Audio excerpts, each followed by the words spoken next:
փաստաթղթեր պատրաստ եկել է։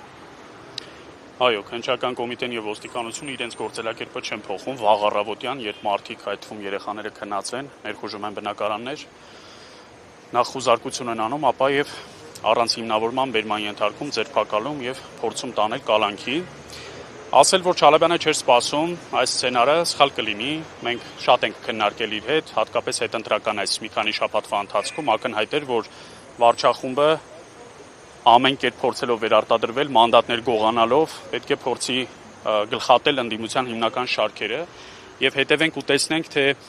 ինչպես են հետևողականորեն մեկուսացվում ընդդիմության առաջատարները եւ կազմակերպչական եւ մտքի արտադրության իմաստով։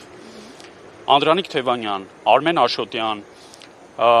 Բարգավաճ Հայաստանի ներկայացուցիչներ, Հայաստան դաշինքի ներկայացուցիչներ հենց քվեարկության օրը, ուժեղ Հայաստան դաշինքի հարյուրավոր ներկայացուցիչներ, 100-ից ավելի այս պահին կալանքի տակ են։ Եվ հերթը մեզ էլ հասավ արդեն երկրորդ անգամ ՀԱԿ-ի համակարգող Ավետիք Չալաբյանը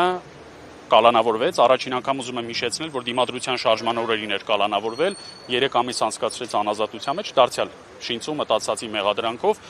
Երկու դեպքն էլ առնչվում են փաստորեն գոյություն չունեցող ընտրողների կամ քաղաքացու կամ արտահայտության վրա իբր ներգործություն ունենալուն։ Իհարկե փաստական հանգամանքների շուրջ Չալաբյանի պաշտպանական խումբը լրացուցիչ մանրամասներ կտա, հաշվի առնելով նաև նախաքննական գաղտնիքի հանգամանքը, բայց մեր գնահատականը շատ հստակ է, որ սա քաղաքական հետապնդում է եւ ՀԱԿ-ն որպես ինստիտուցիոնալ կառույց գլխատելու, կազմալուծելու փորձ, նաև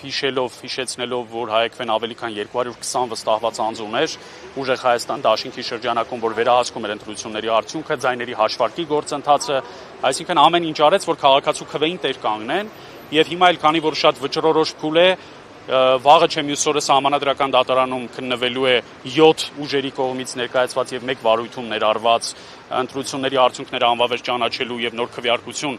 նշանակելու դիմումը կամ առնվազն Բարգավաճ Հայաստանի դիմումները վերադարձնելու, այսինքն ընտրողի քվեին տեր կանգնելու, ՀԱԿ-ն էլ պետք է լուրջ նպաստ բերեր իր կազմակերպչական ռեսուրսներով, եթե անհրաժեշտություն կա ունեք սահմանադրական դատարանի առջև բողոքի ցույցով հիշեցնելով, թե բարձր դատարանը ինչի համար է նախատեսված։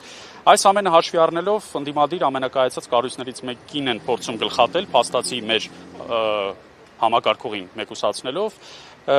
ուղիղ կապ Ավետիքի հետ չկա, պաշտպանների միջոցով նա փոխանցել է, որ